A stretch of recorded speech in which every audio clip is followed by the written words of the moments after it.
우리의 인생에는 때로 온전히 나의 것이라 느껴지지 않는 시간들이 있습니다. 다른 누군가를 위해 가족이라는 이름 아래 혹은 책임감이라는 무거운 짐을 지고 묵묵히 걸어온 길. 오늘 우리는 그 길의 끝에서 비로소 자신의 이름을 되찾은 한 여성의 깊고 진솔한 이야기를 들어보려 합니다. 이 이야기가 당신의 마음에 작은 울림을 준다면 조용히 공유하거나 구독을 눌러주세요. 당신의 작은 움직임이 비슷한 어둠 속을 걷고 있는 또 다른 누군가에게 따뜻한 등불이 될 수 있습니다.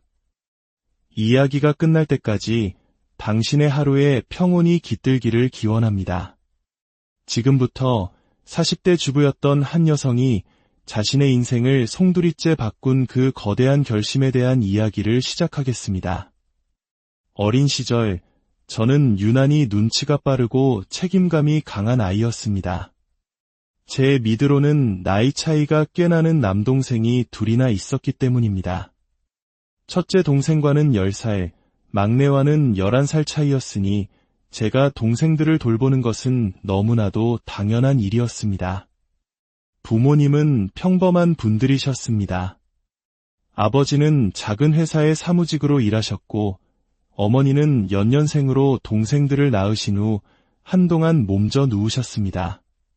그러다 제가 중학교 2학년이 되던 해 어머니는 생활 전선에 뛰어드셨습니다. 지금 내가 좀 도와야지. 동생들 잘 돌보는 것도 큰 덕목이야. 부모님은 을에 그렇게 말씀하셨지만 한창 사춘기였던 제게 그 말이 살갑게 들릴 리 없었습니다. 하지만 동생들을 돌보면 하루에 2,000원, 때로는 3,000원씩 쥐어주시던 용돈은 꽤 쏠쏠한 기쁨이었습니다. 그 돈으로 학교 앞 분식집에서 친구들과 라볶이를 사 먹고 아이스크림 하나를 나눠 먹으며 고된 하루를 위로하곤 했습니다. 신기하게도 동생들은 부모님보다 저를 더 따랐습니다. 제가 만든 간식 하나에 세상을 다 가진 듯 기뻐했고 제 말 한마디면 조용히 잠자리에 들었습니다. 그런 동생들을 보며 제 안에서는 누나로서의 책임감이 무럭무럭 자라났습니다. 집에 먹을 것이 생기면 굳이 말하지 않아도 제 몫은 자연스레 동생들에게 향했습니다. 남동생들은 아직 어리고 누나는 원래 양보해야 한다는 무언의 분위기가 우리 집엔 항상 흘렀습니다. 지금 돌이켜보면 그것은 70년대, 80년대 한국 사회의 많은 가정에서 딸들이 겪어야 했던 익숙하지만 서글픈 풍경이었을 겁니다. 어머니는 이 집 저 집을 다니시며 화장품부터 황토팩, 마사지 기기까지 온갖 물건을 파셨습니다.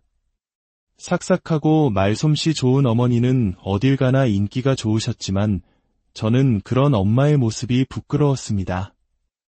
아유, 하나만 사줘요. 애가 셋이라 대학은 다 보내야죠. 곤란해하는 아주머니에게 억지로 물건을 떠안기는 엄마를 볼 때면 저는 차마 고개를 들 수 없었습니다. 더욱이 엄마는 저를 앞세워 동정심을 유발하기도 했습니다. 우리 딸이 공부는 좀 하는데 돈이 있어야 밀어주죠. 안 그래요? 그 한마디에 저는 집안 사정 때문에 힘겹게 버티는 불쌍한 아이가 되는 것 같아 얼굴이 화끈거렸습니다. 그렇게 저는 누나로서, 딸로서, 그리고 때로는 엄마를 대신하는 어른 같은 아이로 자라났습니다. 양보가 습관이 되고 포기는 미덕이 되었습니다. 20살, 대학에 갈 나이가 되었지만 저는 원서조차 제대로 써보지 못했습니다. 외할머니가 쓰러지셨고 집안의 모든 돈은 병원비로 들어가고 있었습니다. 커가는 동생들의 뒷바라지와 병원비를 감당하기에 우리 집은 너무나 가난했습니다. 몸이 부서져라 이래도 남는 게 없다. 자식들 키우는 것도 쉽지 않네. 부모님의 한숨 섞인 대화를 들을 때마다 저는 숨이 턱 막혔습니다. 동생들에게만큼은 이런 짐을 지게 하고 싶지 않았습니다. 그래서 저는 대학 대신 취업을 택했습니다. 20살의 저는 그렇게 통신사 콜센터의 계약직 상담원으로 사회에 첫 발을 내디뎠습니다. 한 달에 100만 원 남짓한 월급을 받아 생활비를 보태고 동생들의 학원비를 댔습니다. 제 어린 시절이 떠올라 동생들의 요구를 참아 거절할 수 없었고 저는 또다시 허리띠를 졸라맸습니다. 제 삶에서 양보와 희생은 여전히 가장 익숙한 단어였습니다. 그러던 어느 날 동생들이 대학 갈 나이가 되었을 때였습니다. 엄마는 아무렇지도 않게 말씀하셨습니다. 너 그동안 모아둔 돈 꽤 되지? 동생들 대학은 보내야 할 거 아니야. 그거 좀 내놔봐. 그 순간 지난 10년의 세월이 단 몇 마디 말로 가볍게 치부되는 기분이었습니다. 제가 얼마나 아끼고 참아가며 모은 돈인지는 중요하지 않았습니다. 엄마는 제 희생을 너무나 당연하게 여기고 있었습니다. 나도 시집 갈 때 돈은 있어야 하지 않겠어? 이건 내 결혼 자금이란 말이야. 웃으며 대답했지만 돌아온 것은 매몰찬 꾸짖음이었습니다. 너 혼자 잘 먹고 잘 살겠다는 거냐? 다른 집딸들은 철마다 부모님 여행도 보내주고 용돈도 척척 준다더라. 너는 대체 뭐니? 억울함에 목이 메었지만 아버지의 주름진 손을 보는 순간 저는 아무 말도 할 수 없었습니다. 미안하다, 우리 딸. 아빠가 돈을 더 잘 벌었어야 했는데 그래도 동생들을 위해서 어떻게 안 될까? 결국 저는 제 꿈과 미래가 담긴 통장을 가족에게 내놓았습니다. 그리고 그 일로 결혼을 약속했던 남자친구와도 헤어져야 했습니다. 그는 늘 가족이 먼저인 저에게 지쳐 이별을 통보했습니다. 사랑보다 가족을 택한 것이 잘한 일이었을까? 저는 그 답을 찾지 못한 채 또다시 묵묵히 제 삶을 살아냈습니다. 시간이 흘러 저는 34이 되었습니다. 더 이상 결혼은 생각하지 않던 제게 직장 동료의 소개로 한 남자가 다가왔습니다. 그는 해외 무역 회사에 다니는 조용하고 속이 깊어 보이는 사람이었습니다. 잦은 해외 출장이 흠이었지만 오히려 그 덕에 우리는 서로의 소중함을 더 느낄 수 있었습니다. 불같은 사랑은 아니었지만 그 사람 곁에서는 마음이 편안했습니다. 우리 그냥 이렇게 평범하게 서로 기대고 살아가면 좋겠다. 그의 담백한 고백이 좋았습니다. 그렇게 우리는 35에 조촐하지만 단단한 결혼식을 올렸습니다. 결혼 생활은 평범했습니다. 하지만 아이를 낳고 모든 것이 달라졌습니다. 딸아이는 저에게서 한시도 떨어지지 않으려 했고 저는 잠시 쓰레기를 버리러 나가는 것조차 자유롭지 못했습니다. 손목과 허리는 성한 날이 없었고 혼자 숨 돌릴 틈조차 없었습니다. 남편의 도움이 절실했지만 그는 아이의 울음소리에 잠을 설친다며 단호하게 각방을 선언했습니다. 그때부터였습니다. 제 자존감이 무섭게 무너져 내리기 시작한 것은 남편은 저를 더 이상 아내나 여자로 보지 않았습니다. 그저 집안일을 하고 아이를 돌보는 사람, 그 이상도 이하도 아니었습니다. 출장 일정이 잡히면 그는 누구보다 행복해 보였습니다. 마치 이 집에서 벗어날 수 있어 기쁘다는 듯 그의 얼굴에는 설렘이 가득했습니다. 엎친 데 덮친 격으로 시어머니는 제 속을 긁어댔습니다. 시어머니는 19의 남편을 낳아 제 나이 또래처럼 젊고 세련된 분이셨습니다. 젊은 시절 이혼하고 홀로 아들을 키웠다는 고생의 흔적은 찾아볼 수 없었고 SNS에 명품 쇼핑과 맛집 방문 사진을 올리며 화려한 삶을 과시했습니다. 요즘은 카페도 감성 있게 가야 해. 며느라, 너도 이런 건 좀 배워야겠다. 밤새 아이 울음에 시달리는 제게 시어머니의 세상은 너무나 멀게 느껴졌습니다. 남편은 점점 멀어져 가고 시어머니는 제게 칙칙하다고 타박하고 저는 서서히 제가 누구인지 잊어가고 있었습니다. 극심한 외로움과 우울감에 시달리던 어느 날 밤 저는 결국 벼랑 끝에 선심정으로 엄마에게 전화를 걸었습니다. 울면서 아무 말도 못하는 저를 위해 엄마는 한밤중에 단숨에 달려오셨습니다. 내 새끼 힘들다는데 엄마가 와야지. 그동안 해준 것도 없이 고생만 시켰는데 내가 죄가 많다. 엄마, 나 너무 속상해. 나이 먹으니까 알겠더라. 내가 너한테 얼마나 모질게 굴었는지. 너는 내 딸이야. 세상 누구보다 소중한 내 새끼지. 내 자식은 너 하나다. 내 자식은 너다. 그 한마디가 지난 수십 년간 제 마음속에 단단하게 얼어붙어 있던 응어리를 순식간에 녹여버렸습니다. 그날 이후 엄마는 매일같이 저희 집에 오셔서 저를 돌봐주셨습니다. 청소와 빨래, 요리는 물론이고 지쳐있는 저를 대신해 손녀를 돌봐주셨습니다. 내가 너무 일찍 철이 들어서 다 컸다고만 생각했던 게 한이 돼서 그래. 그게 이 엄마 마음에 오래오래 남았어. 엄마의 서툰 고백 속에서 저는 비로소 채워지지 않았던 사랑을 느끼기 시작했습니다. 늦었지만 더없이 소중한 시간이었습니다. 아이가 유치원에 들어가고 저와 엄마의 삶에도 조금씩 여유가 생길 무렵이었습니다. 동생 회사에서 직원 가족 건강검진 할인 혜택을 준다는 소식에 저는 엄마에게 이번 기회에 꼭 검진을 받아보시라고 권했습니다. 하지만 남편의 반응은 냉담했습니다. 장모님은 그 검사 받을 돈도 없어? 왜 우리 돈을 쓰자는 거야? 기가 막혔습니다. 지난 6년간 저희 아이를 돌봐주신 엄마에게 남편은 단 한 번도 고마움을 표한 적이 없었습니다. 더구나 저는 이미 알고 있었습니다. 남편이 시어머니께 몰래 용돈을 드리고 회사 출장을 핑계로 함께 해외여행을 수차례 다녀왔다는 사실을요. 시어머니의 SNS에는 아들 덕에 호강한다며 올린 해외여행 사진과 명품 쇼핑 인증샷이 가득했습니다. 자신의 어머니는 그렇게 살뜰히 챙기면서 우리 엄마에게는 돈 몇 푼 쓰는 것조차 아까워하는 남편의 이중적인 태도에 배신감이 치밀었습니다.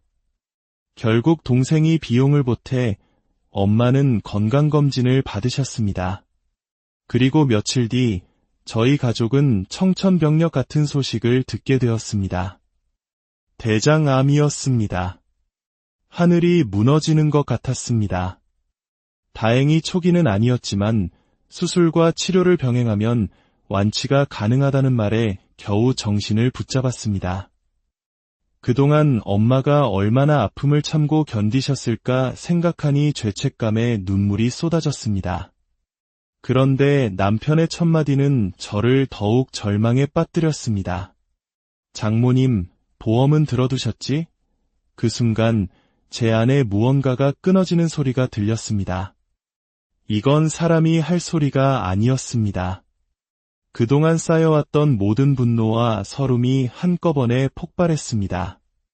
당신 정말 인간이야. 우리 엄마가 어떻게 살아오셨는지 뻔히 알면서 어떻게 그런 말이 나와. 당신 어머니는 회사 돈으로 해외여행 다니면서 명품 쇼핑할 때 우리 엄마는 당신 딸 키우느라 허리가 휘었어. 남편은 오히려 큰 소리를 쳤습니다. 그럼 우리 엄마는 아들 덕 좀 보면 안 돼? 그리고 장모님 건강은 장모님 가족이 알아서 챙겨야지. 왜 나한테 그래? 가족은 가족이 알아서 챙긴다. 그 말이 제 머릿속을 맴돌았습니다. 그래, 이제 각자의 가족은 각자가 챙기면 되는 것이었다. 저는 조용히 남편의 서재로 들어가 그의 출장 서류와 법인카드 내역서, 그리고 시어머니의 SNS 게시물들을 모두 사진으로 찍고 출력하기 시작했습니다. 증거는 차고 넘쳤습니다. 다음 날 저는 남편의 회사 사장님께 직접 연락을 드렸습니다. 남편이 수년간 회사 자금을 어떻게 유용했는지 그 증거 자료들과 함께 모든 사실을 털어놓았습니다. 그리고 며칠 뒤 저는 사장님의 비서로부터 연락을 받았습니다. 회사 회의실 문을 열자 사장님과 임원들 앞에 무릎을 꿇고 빌고 있는 남편과 그 옆에서 어쩔 줄 몰라 하는 시어머니의 모습이 보였습니다. 꼴 좋다. 회사 돈을 그렇게 제멋대로 쓰더니. 당신이 그랬지? 각자 가족은 알아서 챙기자고. 앞으로 당신 어머니랑 둘이서 잘 먹고 잘 살아봐. 난 이제 내 인생, 내 딸, 내 가족만 챙길 거니까. 제 말에 회의실은 찬물을 끼얹은 듯 조용해졌습니다. 사장님은 제게 고개를 끄덕였고 남편은 그제야 모든 것을 제보한 사람이 저라는 사실을 깨닫고는 눈이 뒤집혀 달려들려 했습니다. 거기 멈춰. 자네가 지금 누구한테 목소리를 높이는 건가? 사장님의 불호령에 남편은 그 자리에 얼어붙었습니다. 저는 조용히 가방에서 이혼 서류를 꺼내 그의 앞에 놓았습니다. 나도 당신을 더 이상 가족이라고 생각하지 않아. 이혼해. 그제야 사태의 심각성을 깨달은 두 모자는 제게 싹싹 빌기 시작했지만 이미 버스는 떠난 뒤였습니다. 남편은 결국 회사에서 해고되었습니다. 출장비 부당 정산, 사적인 해외여행, 법인카드 유흥비 지출 등 3가지 사유가 모두 인정되었습니다. 저는 이혼 소송과 함께 그동안 제가 겪은 정신적 피해에 대한 손해배상 민사소송을 준비했습니다. 시어머니 역시 법인카드를 함께 사용하며 혜택을 입은 공범으로 공동배상을 청구했습니다. 저는 복수한 것이 아닙니다. 그저 법이 정한 절차에 따라 제가 입은 피해를 회복하고자 했을 뿐입니다. 퇴직금은 전부 가압류되었고 재산 분할을 통해 남편 명의의 예금과 주식 일부가 저에게 넘어왔습니다. 남편은 횡령과 배임 혐의로 재판에 넘겨져 징역형의 집행유예를 선고받았습니다. 시어머니는 SNS를 통해 판매하던 제품의 배송 문제로 구매자들에게 집단 소송을 당했고 수년간 사업자 등록 없이 현금 거래를 한 사실이 드러나 거액의 세금까지 추징당했습니다. 한때 유행의 선두주자였던 그녀는 이제 집 밖으로 나오지도 못한다고 들었습니다. 그리고 저는 지금 새로운 삶을 살고 있습니다. 아이는 밝게 웃고 저는 주말마다 엄마와 함께 공원을 산책합니다. 다행히 엄마는 수술을 잘 견뎌내셨고 지금은 아주 건강하십니다. 힘들고 외로웠던 시간을 지나 저는 비로소 제 이름으로 살아가고 있습니다. 누군가의 딸, 누군가의 아내가 아닌 온전한 나 자신으로서 말입니다. 그리고 무엇보다 중요한 것은 이제는 누구의 눈치도 보지 않고 활짝 웃을 수 있다는 것입니다. 이 땅의 모든 딸들에게 그리고 아내와 엄마로 살아가며 자신의 이름을 잊고 지냈던 모든 여성들에게 저의 이야기가 작은 위로와 용기가 되기를 바랍니다. 당신의 삶은 온전히 당신의 것입니다. 지금까지 긴 이야기, 우리의 인생에는 때로 온전히 나의 것이라 느껴지지 않는 시간들이 있습니다. 다른 누군가를 위해 가족이라는 이름 아래 혹은 책임감이라는 무거운 짐을 지고 묵묵히 걸어온 길. 오늘 우리는 그 길의 끝에서 비로소 자신의 이름을 되찾은 한 여성의 깊고 진솔한 이야기를 들어보려 합니다. 이 이야기가 당신의 마음에 작은 울림을 준다면 조용히 공유하거나 구독을 눌러주세요. 당신의 작은 움직임이 비슷한 어둠 속을 걷고 있는 또 다른 누군가에게 따뜻한 등불이 될 수 있습니다. 이야기가 끝날 때까지 당신의 하루에 평온이 깃들기를 기원합니다. 지금부터 40대 주부였던 한 여성이 자신의 인생을 송두리째 바꾼 그 거대한 결심에 대한 이야기를 시작하겠습니다. 어린 시절, 저는 유난히 눈치가 빠르고 책임감이 강한 아이였습니다. 제 미드로는 나이 차이가 꽤 나는 남동생이 둘이나 있었기 때문입니다. 첫째 동생과는 10살, 막내와는 11살 차이였으니 제가 동생들을 돌보는 것은 너무나도 당연한 일이었습니다. 부모님은 평범한 분들이셨습니다. 아버지는 작은 회사의 사무직으로 일하셨고 어머니는 연년생으로 동생들을 낳으신 후 한동안 몸져 누우셨습니다. 그러다 제가 중학교 2학년이 되던 해 어머니는 생활전선에 뛰어드셨습니다. 지금 내가 좀 도와야지. 동생들 잘 돌보는 것도 큰 덕목이야. 부모님은 을에 그렇게 말씀하셨지만 한창 사춘기였던 제게 그 말이 살갑게 들릴 리 없었습니다. 하지만 동생들을 돌보면 하루에 2,000원, 때로는 3,000원씩 쥐어주시던 용돈은 꽤 쏠쏠한 기쁨이었습니다. 그 돈으로 학교 앞 분식집에서 친구들과 라볶이를 사 먹고 아이스크림 하나를 나눠 먹으며 고된 하루를 위로하곤 했습니다. 신기하게도 동생들은 부모님보다 저를 더 따랐습니다. 제가 만든 간식 하나에 세상을 다 가진 듯 기뻐했고 제 말 한마디면 조용히 잠자리에 들었습니다. 그런 동생들을 보며 제 안에서는 누나로서의 책임감이 무럭무럭 자라났습니다. 집에 먹을 것이 생기면 굳이 말하지 않아도 제 몫은 자연스레 동생들에게 향했습니다. 남동생들은 아직 어리고 누나는 원래 양보해야 한다는 무언의 분위기가 우리 집엔 항상 흘렀습니다. 지금 돌이켜보면 그것은 70년대, 80년대 한국 사회의 많은 가정에서 딸들이 겪어야 했던 익숙하지만 서글픈 풍경이었을 겁니다. 어머니는 이 집 저 집을 다니시며 화장품부터 황토팩, 마사지 기기까지 온갖 물건을 파셨습니다.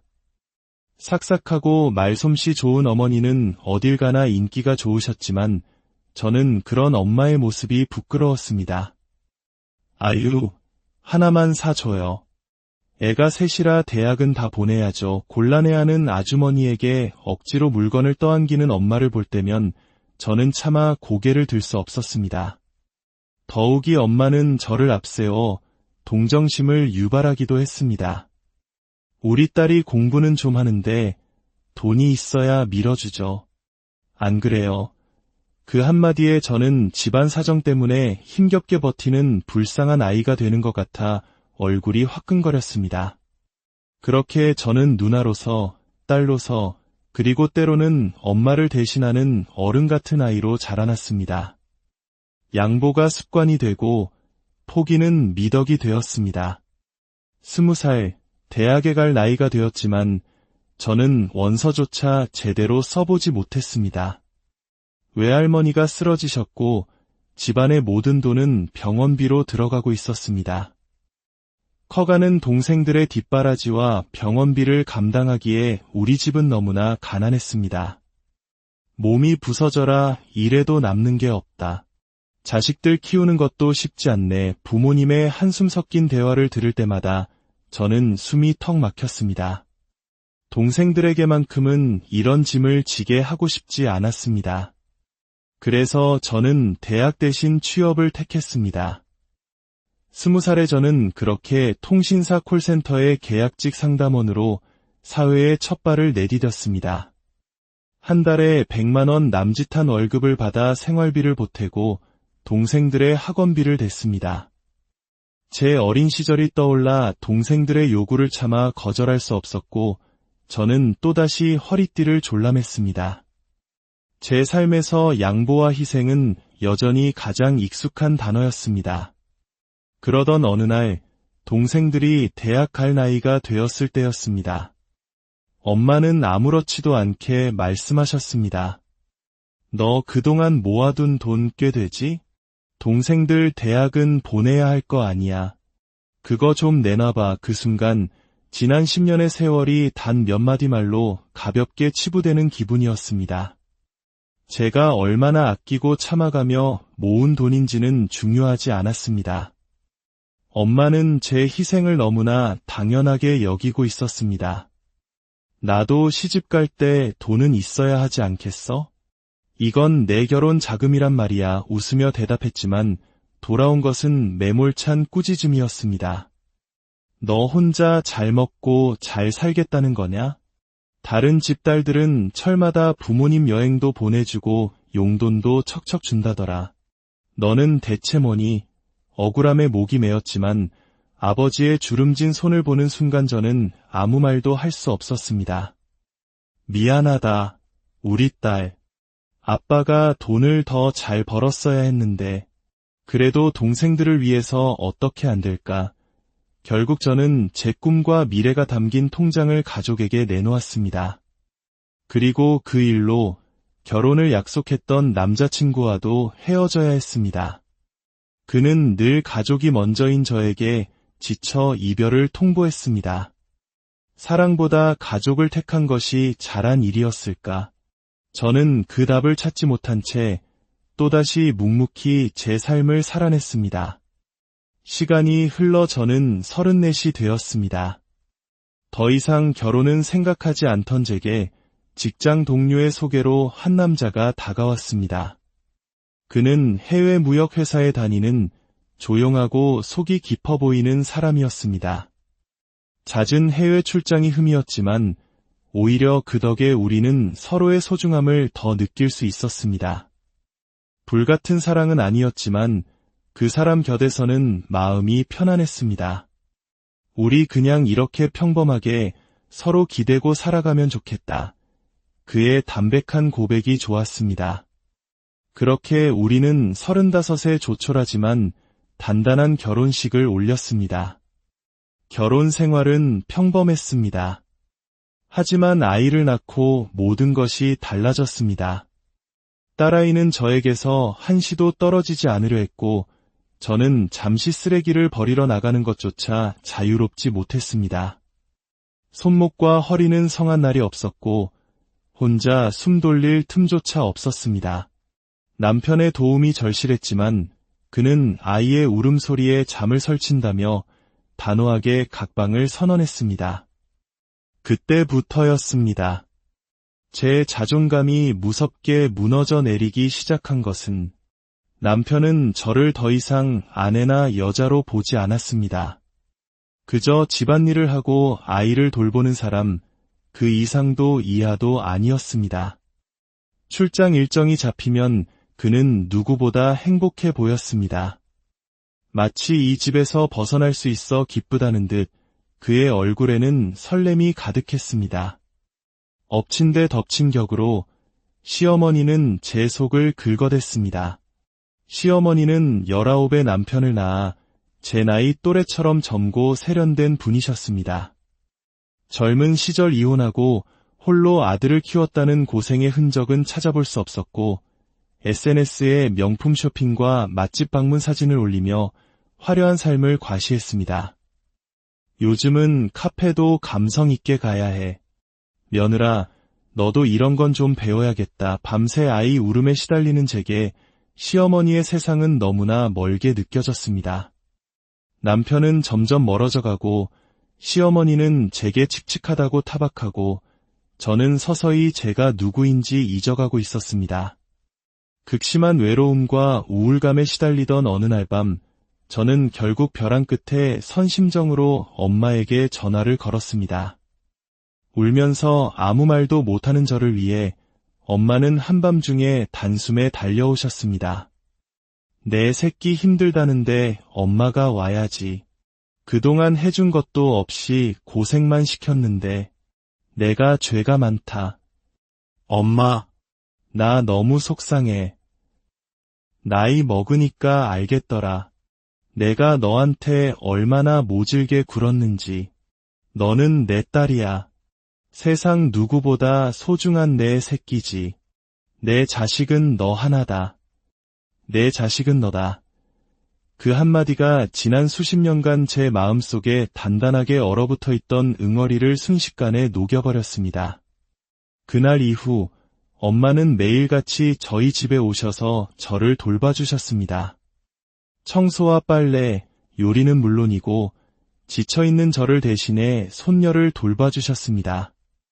내가 너무 일찍 철이 들어서 다 컸다고만 생각했던 게 한이 돼서 그래. 그게 이 엄마 마음에 오래오래 남았어. 엄마의 서툰 고백 속에서 저는 비로소 채워지지 않았던 사랑을 느끼기 시작했습니다. 늦었지만 더없이 소중한 시간이었습니다. 아이가 유치원에 들어가고 저와 엄마의 삶에도 조금씩 여유가 생길 무렵이었습니다. 동생 회사에서 직원 가족 건강검진 할인 혜택을 준다는 소식에 저는 엄마에게 이번 기회에 꼭 검진을 받아보시라고 권했습니다. 하지만 남편의 반응은 냉담했습니다. 장모님은 그 검사 받을 돈도 없어? 왜 우리 돈을 쓰자는 거야? 기가 막혔습니다. 지난 6년간 저희 아이를 돌봐주신 엄마에게 남편은 단 한 번도 고마움을 표한 적이 없었습니다. 더구나 저는 이미 알고 있었습니다. 남편이 시어머니께 몰래 용돈을 드리고 회사 출장을 핑계로 함께 해외여행을 수차례 다녀왔다는 사실을요. 시어머니의 SNS에는 아들 덕에 호강한다며 올린 해외여행 사진과 명품 쇼핑 인증샷이 가득했습니다. 자신의 어머니는 그렇게 살뜰히 챙기면서 우리 엄마에게는 돈 몇 푼 쓰는 것조차 아까워하는 남편의 이중적인 태도에 배신감이 치밀었습니다. 결국 동생이 비용을 보태 엄마는 건강검진을 받으셨습니다. 그리고 며칠 뒤 저희 가족은 청천벽력 같은 소식을 듣게 되었습니다. 대장암이었습니다. 하늘이 무너지는 것 같았습니다. 다행히 초기는 아니었지만 수술과 치료를 병행하면 완치가 가능하다는 말에 겨우 정신을 붙잡았습니다. 그동안 엄마가 얼마나 아픔을 참고 견디셨을까 생각하니 죄책감에 눈물이 쏟아졌습니다. 그런데 남편의 첫마디는 저를 더욱 절망에 빠뜨렸습니다. 장모님, 보험은 들어두셨지? 그 순간 제 안에 무언가가 끊어지는 소리가 들렸습니다. 이건 사람이 할 소리가 아니었습니다. 그동안 쌓여왔던 모든 분노와 서름이 한꺼번에 폭발했습니다. 당신 정말 인간이야. 우리 엄마가 어떻게 살아오셨는지 뻔히 알면서 어떻게 그런 말이 나와? 당신 어머니는 회사 돈으로 해외여행 다니면서 명품 쇼핑할 때 우리 엄마는 당신 딸 키우느라 허리가 휘었어. 남편은 오히려 큰 소리를 쳤습니다. 그럼 우리 엄마는 아들 덕 좀 보면 안 돼? 그리고 장모님 건강은 장모님 가족이 알아서 챙겨야지. 왜 나한테 그래? 가족은 가족이 알아서 챙긴다. 그 말이 제 머릿속을 맴돌았습니다. 그래, 이제 각자의 가족은 각자가 챙기면 되는 것이었다. 저는 조용히 남편의 서재로 들어가 그의 출장 서류와 법인카드 내역서, 그리고 시어머니의 SNS 게시물들을 모두 사진으로 찍고 출력하기 시작했습니다. 증거는 차고 넘쳤습니다. 다음 날, 저는 남편의 회사 사장님께 직접 연락을 드렸습니다. 남편이 수년간 회사 자금을 어떻게 유용했는지 그 증거 자료들과 함께 모든 사실을 털어놓았습니다.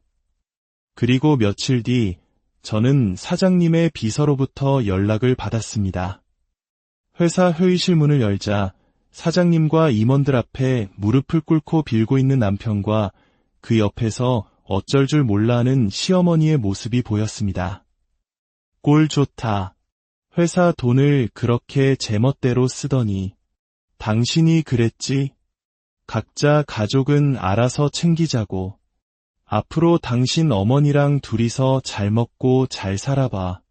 난 이제 내 인생, 내 딸, 내 가족만 챙길 거니까. 제 말에 회의실은 찬물을 끼얹은 듯 조용해졌습니다.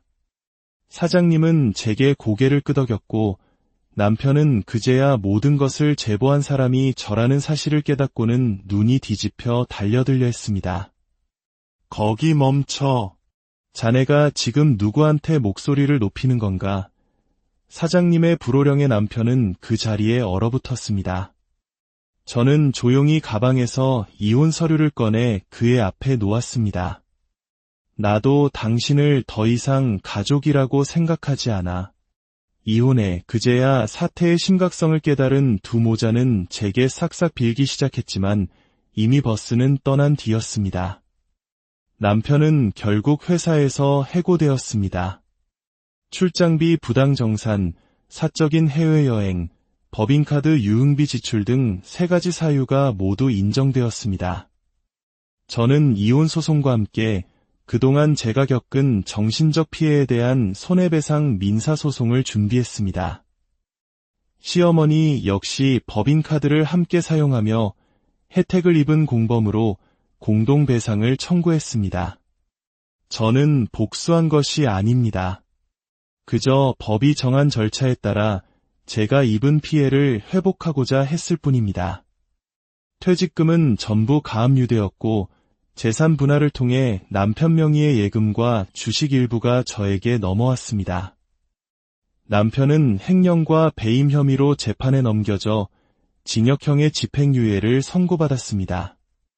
시어머니는 SNS를 통해 판매하던 제품의 배송 문제로 구매자들에게 집단 소송을 당했고 수년간 사업자 등록 없이 현금 거래를 한 사실이 드러나 거액의 세금까지 추징당했습니다. 한때 유행의 선두주자였던 그녀는 이제 집 밖으로 나오지도 못한다고 들었습니다. 그리고 저는 지금 새로운 삶을 살고 있습니다.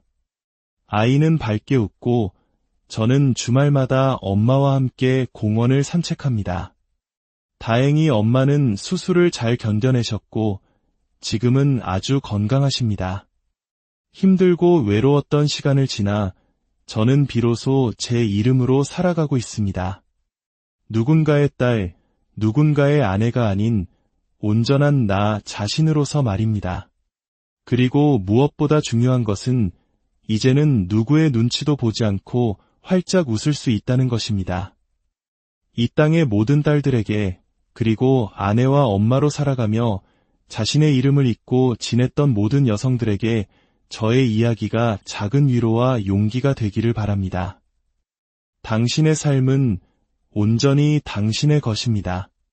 지금까지 긴 이야기, 우리의 인생에는 때로 온전히 나의 것이라 느껴지지 않는 시간들이 있습니다. 다른 누군가를 위해 가족이라는 이름 아래 혹은 책임감이라는 무거운 짐을 지고 묵묵히 걸어온 길. 오늘 우리는 그 길의 끝에서 비로소 자신의 이름을 되찾은 한 여성의 깊고 진솔한 이야기를 들어보려 합니다. 이 이야기가 당신의 마음에 작은 울림을 준다면 조용히 공유하거나 구독을 눌러주세요. 당신의 작은 움직임이 비슷한 어둠 속을 걷고 있는 또 다른 누군가에게 따뜻한 등불이 될 수 있습니다. 이야기가 끝날 때까지 당신의 하루에 평온이 깃들기를 기원합니다.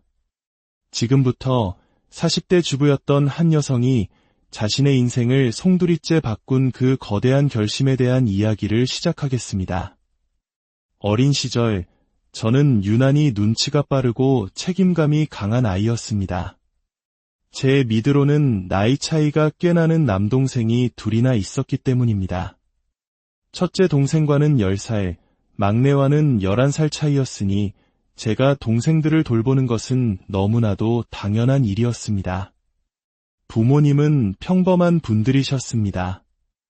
아버지는 작은 회사의 사무직으로 일하셨고 어머니는 연년생으로 동생들을 낳으신 후 한동안 몸져 누우셨습니다. 그러다 제가 중학교 2학년이 되던 해 어머니는 생활전선에 뛰어드셨습니다. 지금 내가 좀 도와야지. 동생들 잘 돌보는 것도 큰 덕목이야. 부모님은 을에 그렇게 말씀하셨지만 한창 사춘기였던 제게 그 말이 살갑게 들릴 리 없었습니다.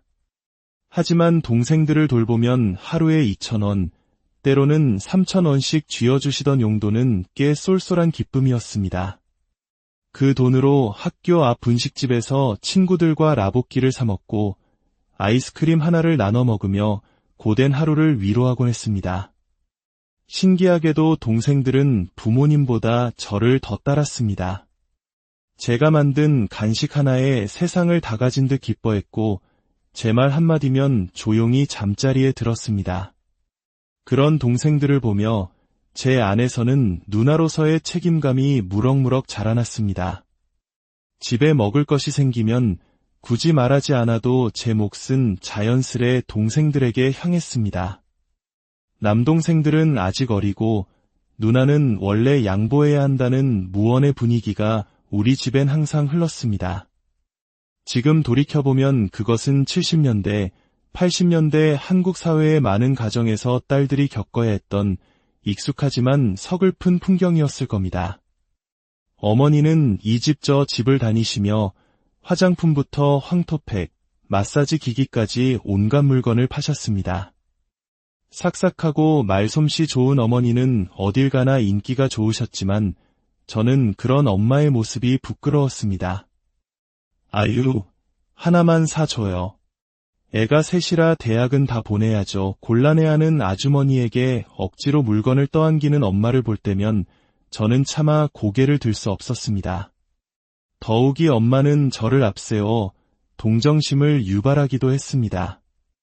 우리 딸이 공부는 좀 하는데 돈이 있어야 밀어주죠. 안 그래요? 그 한마디에 저는 집안 사정 때문에 힘겹게 버티는 불쌍한 아이가 되는 것 같아 얼굴이 화끈거렸습니다. 그렇게 저는 누나로서, 딸로서, 그리고 때로는 엄마를 대신하는 어른 같은 아이로 자라났습니다. 양보가 습관이 되고 포기는 미덕이 되었습니다. 20살, 대학에 갈 나이가 되었지만 저는 원서조차 제대로 써보지 못했습니다. 외할머니가 쓰러지셨고 집안의 모든 돈은 병원비로 들어가고 있었습니다. 커가는 동생들의 뒷바라지와 병원비를 감당하기에 우리 집은 너무나 가난했습니다. 몸이 부서져라 일해도 남는 게 없다. 자식들 키우는 것도 쉽지 않네. 부모님의 한숨 섞인 대화를 들을 때마다 저는 숨이 턱 막혔습니다. 동생들에게만큼은 이런 짐을 지게 하고 싶지 않았습니다. 그래서 저는 대학 대신 취업을 택했습니다. 20살에 저는 그렇게 통신사 콜센터의 계약직 상담원으로 사회에 첫 발을 내디뎠습니다.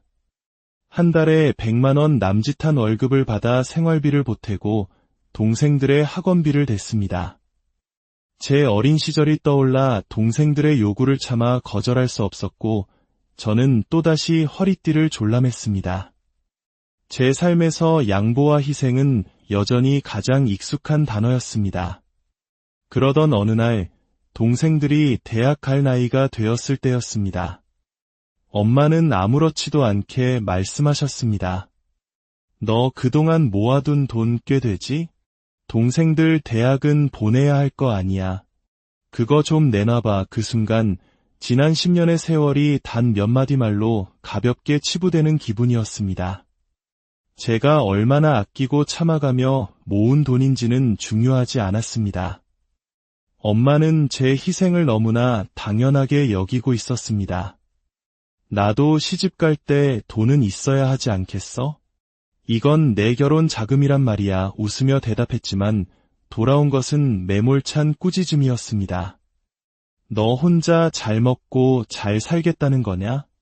다른 집딸들은 철마다 부모님 여행도 보내주고 용돈도 척척 준다더라. 너는 대체 뭐니? 억울함에 목이 메었지만 아버지의 주름진 손을 보는 순간 저는 아무 말도 할 수 없었습니다. 미안하다, 우리 딸. 아빠가 돈을 더 잘 벌었어야 했는데 그래도 동생들을 위해서 어떻게 안 될까? 결국 저는 제 꿈과 미래가 담긴 통장을 가족에게 내놓았습니다. 그리고 그 일로 결혼을 약속했던 남자친구와도 헤어져야 했습니다. 그는 늘 가족이 먼저인 저에게 지쳐 이별을 통보했습니다. 사랑보다 가족을 택한 것이 잘한 일이었을까? 저는 그 답을 찾지 못한 채 또다시 묵묵히 제 삶을 살아냈습니다. 시간이 흘러 저는 34이 되었습니다. 더 이상 결혼은 생각하지 않던 제게 직장 동료의 소개로 한 남자가 다가왔습니다. 그는 해외 무역회사에 다니는 조용하고 속이 깊어 보이는 사람이었습니다. 잦은 해외 출장이 흠이었지만 오히려 그 덕에 우리는 서로의 소중함을 더 느낄 수 있었습니다. 불같은 사랑은 아니었지만 그 사람 곁에서는 마음이 편안했습니다. 우리 그냥 이렇게 평범하게 서로 기대고 살아가면 좋겠다. 그의 담백한 고백이 좋았습니다. 그렇게 우리는 35에 조촐하지만 단단한 결혼식을 올렸습니다. 결혼 생활은 평범했습니다. 하지만 아이를 낳고 모든 것이 달라졌습니다. 딸아이는 저에게서 한시도 떨어지지 않으려 했고, 저는 잠시 쓰레기를 버리러 나가는 것조차 자유롭지 못했습니다. 손목과 허리는 성한 날이 없었고, 혼자 숨 돌릴 틈조차 없었습니다. 남편의 도움이 절실했지만 그는 아이의 울음소리에 잠을 설친다며 단호하게 각방을 선언했습니다. 그때부터였습니다. 제 자존감이 무섭게 무너져 내리기 시작한 것은 남편은 저를 더 이상 아내나 여자로 보지 않았습니다. 그저 집안일을 하고 아이를 돌보는 사람, 그 이상도 이하도 아니었습니다. 출장 일정이 잡히면 그는 누구보다 행복해 보였습니다. 마치 이 집에서 벗어날 수 있어 기쁘다는 듯 그의 얼굴에는 설렘이 가득했습니다. 엎친 데 덮친 격으로 시어머니는 제 속을 긁어댔습니다. 시어머니는 19의 남편을 낳아 제 나이 또래처럼 젊고 세련된 분이셨습니다. 젊은 시절 이혼하고 홀로 아들을 키웠다는 고생의 흔적은 찾아볼 수 없었고 SNS에 명품 쇼핑과 맛집 방문 사진을 올리며 화려한 삶을 과시했습니다. 요즘은 카페도 감성 있게 가야 해. 며느라, 너도 이런 건 좀 배워야겠다. 밤새 아이 울음에 시달리는 제게 시어머니의 세상은 너무나 멀게 느껴졌습니다. 남편은 점점 멀어져가고 시어머니는 제게 칙칙하다고 타박하고 저는 서서히 제가 누구인지 잊어가고 있었습니다. 극심한 외로움과 우울감에 시달리던 어느 날 밤, 저는 결국 벼랑 끝에 선심정으로 엄마에게 전화를 걸었습니다. 울면서 아무 말도 못하는 저를 위해 엄마는 한밤중에 단숨에 달려오셨습니다. 내 새끼 힘들다는데 엄마가 와야지. 그동안 해준 것도 없이 고생만 시켰는데 내가 죄가 많다. 엄마, 나 너무 속상해. 나이 먹으니까 알겠더라. 내가 너한테 얼마나 모질게 굴었는지. 너는 내 딸이야. 세상 누구보다 소중한 내 새끼지. 내 자식은 너 하나다. 내 자식은 너다. 그 한마디가 지난 수십 년간 제 마음속에 단단하게 얼어붙어 있던 응어리를 순식간에 녹여버렸습니다. 그날 이후 엄마는 매일같이 저희 집에 오셔서 저를 돌봐주셨습니다. 청소와 빨래, 요리는 물론이고 지쳐있는 저를 대신해 손녀를 돌봐주셨습니다. 내가 너무 일찍 철이 들어서 다 컸다고만 생각했던 게 한이 돼서 그래. 그게 이 엄마 마음에 오래오래 남았어. 엄마의 서툰 고백 속에서 저는 비로소 채워지지 않았던 사랑을 느끼기 시작했습니다. 늦었지만 더없이 소중한 시간이었습니다. 아이가 유치원에 들어가고 저와 엄마의 삶에도 조금씩 여유가 생길 무렵이었습니다. 동생 회사에서 직원 가족 건강검진 할인 혜택을 준다는 소식에 저는 엄마에게 이번 기회에 꼭 검진을 받아보시라고 권했습니다. 하지만 남편의 반응은 냉담했습니다. 장모님은 그 검사 받을 돈도 없어? 왜 우리 돈을 쓰자는 거야? 기가 막혔습니다. 지난 6년간 저희 아이를 돌봐주신 엄마에게 남편은 단 한 번도 고마움을 표한 적이 없었습니다. 더구나 저는 이미 알고 있었습니다. 남편이 시어머니께 몰래 용돈을 드리고 회사 출장을 핑계로 함께 해외여행을 수차례 다녀왔다는 사실을요. 시어머니의 SNS에는 아들 덕에 호강한다며 올린 해외여행 사진과 명품 쇼핑 인증샷이 가득했습니다. 자신의 어머니는 그렇게 살뜰히 챙기면서 우리 엄마에게는 돈 몇 푼 쓰는 것조차 아까워하는 남편의 이중적인 태도에 배신감이 치밀었습니다.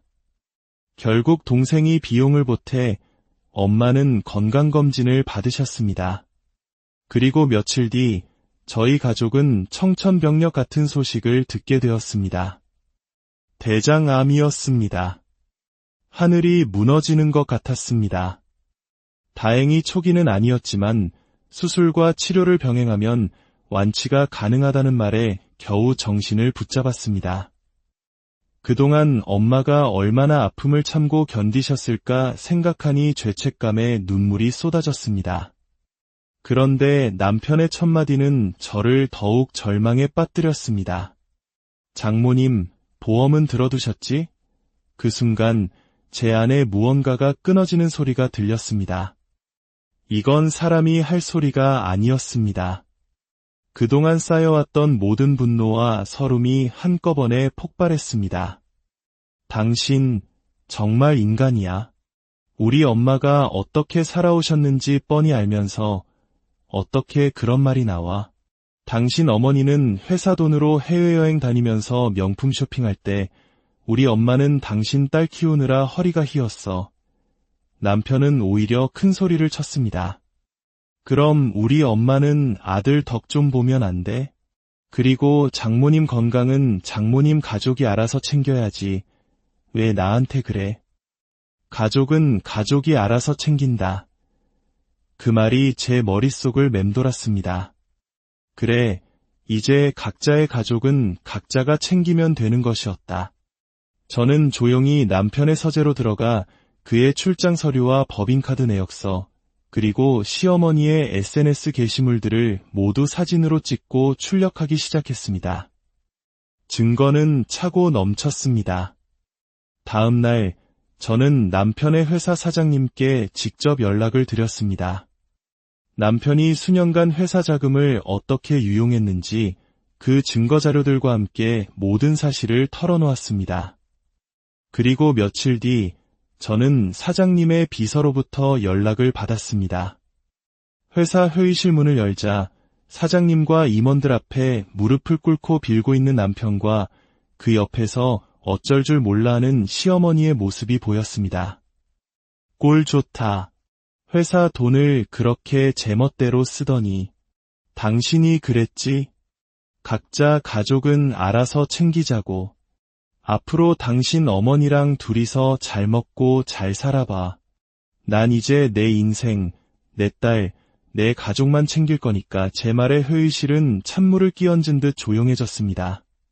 사장님은 제게 고개를 끄덕였고 남편은 그제야 모든 것을 제보한 사람이 저라는 사실을 깨닫고는 눈이 뒤집혀 달려들려 했습니다. 거기 멈춰. 자네가 지금 누구한테 목소리를 높이는 건가? 사장님의 불호령에 남편은 그 자리에 얼어붙었습니다. 저는 조용히 가방에서 이혼 서류를 꺼내 그의 앞에 놓았습니다. 나도 당신을 더 이상 가족이라고 생각하지 않아. 이혼해. 그제야 사태의 심각성을 깨달은 두 모자는 제게 싹싹 빌기 시작했지만 이미 버스는 떠난 뒤였습니다. 남편은 결국 회사에서 해고되었습니다.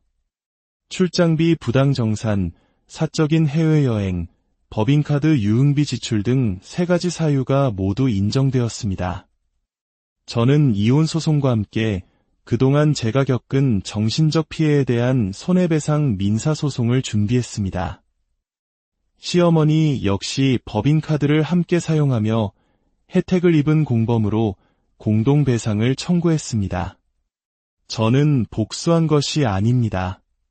그저 법이 정한 절차에 따라 제가 입은 피해를 회복하고자 했을 뿐입니다. 퇴직금은 전부 가압류되었고 재산 분할을 통해 남편 명의의 예금과 주식 일부가 저에게 넘어왔습니다. 남편은 횡령과 배임 혐의로 재판에 넘겨져 징역형의 집행유예를 선고받았습니다. 시어머니는 SNS를 통해 판매하던 제품의 배송 문제로 구매자들에게 집단 소송을 당했고 수년간 사업자 등록 없이 현금 거래를 한 사실이 드러나 거액의 세금까지 추징당했습니다. 한때 유행의 선두주자였던 그녀는 이제 집 밖으로 나오지도 못한다고 들었습니다. 그리고 저는 지금 새로운 삶을 살고 있습니다.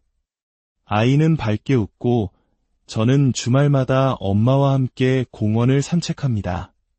다행히 엄마는 수술을 잘 견뎌내셨고 지금은 아주 건강하십니다. 힘들고 외로웠던 시간을 지나 저는 비로소 제 이름으로 살아가고 있습니다. 누군가의 딸, 누군가의 아내가 아닌 온전한 나 자신으로서 말입니다.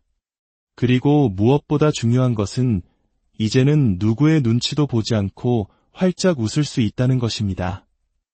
이 땅의 모든 딸들에게, 그리고 아내와 엄마로 살아가며 자신의 이름을 잊고 지냈던 모든 여성들에게 저의 이야기가 작은 위로와 용기가 되기를 바랍니다. 당신의 삶은 온전히 당신의 것입니다. 지금까지 긴 이야기, 우리의 인생에는 때로 온전히 나의 것이라 느껴지지 않는 시간들이 있습니다.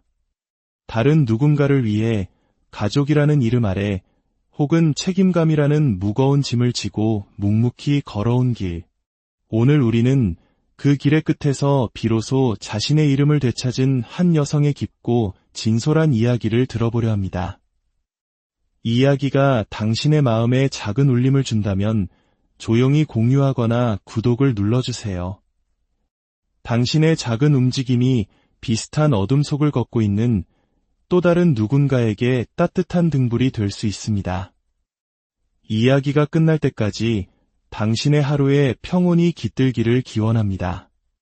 지금부터 40대 주부였던 한 여성이 자신의 인생을 송두리째 바꾼 그 거대한 결심에 대한 이야기를 시작하겠습니다. 어린 시절, 저는 유난히 눈치가 빠르고 책임감이 강한 아이였습니다. 제 밑으로는 나이 차이가 꽤 나는 남동생이 둘이나 있었기 때문입니다. 첫째 동생과는 10살, 막내와는 11살 차이였으니 제가 동생들을 돌보는 것은 너무나도 당연한 일이었습니다. 부모님은 평범한 분들이셨습니다. 아버지는 작은 회사의 사무직으로 일하셨고 어머니는 연년생으로 동생들을 낳으신 후 한동안 몸져 누우셨습니다. 그러다 제가 중학교 2학년이 되던 해 어머니는 생활전선에 뛰어드셨습니다. 지금 내가 좀 도와야지. 동생들 잘 돌보는 것도 큰 덕목이야. 부모님은 을에 그렇게 말씀하셨지만 한창 사춘기였던 제게 그 말이 살갑게 들릴 리 없었습니다. 하지만 동생들을 돌보면 하루에 2,000원, 때로는 3,000원씩 쥐어주시던 용도는 꽤 쏠쏠한 기쁨이었습니다. 그 돈으로 학교 앞 분식집에서 친구들과 라볶이를 사 먹고 아이스크림 하나를 나눠 먹으며 고된 하루를 위로하곤 했습니다. 신기하게도 동생들은 부모님보다 저를 더 따랐습니다. 제가 만든 간식 하나에 세상을 다 가진 듯 기뻐했고 제 말 한마디면 조용히 잠자리에 들었습니다. 그런 동생들을 보며 제 안에서는 누나로서의 책임감이 무럭무럭 자라났습니다. 집에 먹을 것이 생기면 굳이 말하지 않아도 제 몫은 자연스레 동생들에게 향했습니다. 남동생들은 아직 어리고 누나는 원래 양보해야 한다는 무언의 분위기가 우리 집엔 항상 흘렀습니다. 지금 돌이켜보면 그것은 70년대, 80년대 한국 사회의 많은 가정에서 딸들이 겪어야 했던 익숙하지만 서글픈 풍경이었을 겁니다. 어머니는 이 집 저 집을 다니시며 화장품부터 황토팩, 마사지 기기까지 온갖 물건을 파셨습니다. 삭삭하고 말솜씨 좋은 어머니는 어딜 가나 인기가 좋으셨지만 저는 그런 엄마의 모습이 부끄러웠습니다. 아유, 하나만 사줘요. 애가 셋이라 대학은 다 보내야죠. 곤란해하는 아주머니에게 억지로 물건을 떠안기는 엄마를 볼 때면 저는 차마 고개를 들 수 없었습니다. 더욱이 엄마는 저를 앞세워 동정심을 유발하기도 했습니다. 우리 딸이 공부는 좀 하는데 돈이 있어야 밀어주죠. 안 그래요? 그 한마디에 저는 집안 사정 때문에 힘겹게 버티는 불쌍한 아이가 되는 것 같아 얼굴이 화끈거렸습니다. 그렇게 저는 누나로서, 딸로서, 그리고 때로는 엄마를 대신하는 어른 같은 아이로 자라났습니다. 양보가 습관이 되고 포기는 미덕이 되었습니다. 20살, 대학에 갈 나이가 되었지만 저는 원서조차 제대로 써보지 못했습니다. 외할머니가 쓰러지셨고 집안의 모든 돈은 병원비로 들어가고 있었습니다. 커가는 동생들의 뒷바라지와 병원비를 감당하기에 우리 집은 너무나 가난했습니다.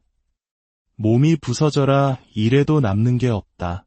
자식들 키우는 것도 쉽지 않네. 부모님의 한숨 섞인 대화를 들을 때마다 저는 숨이 턱 막혔습니다.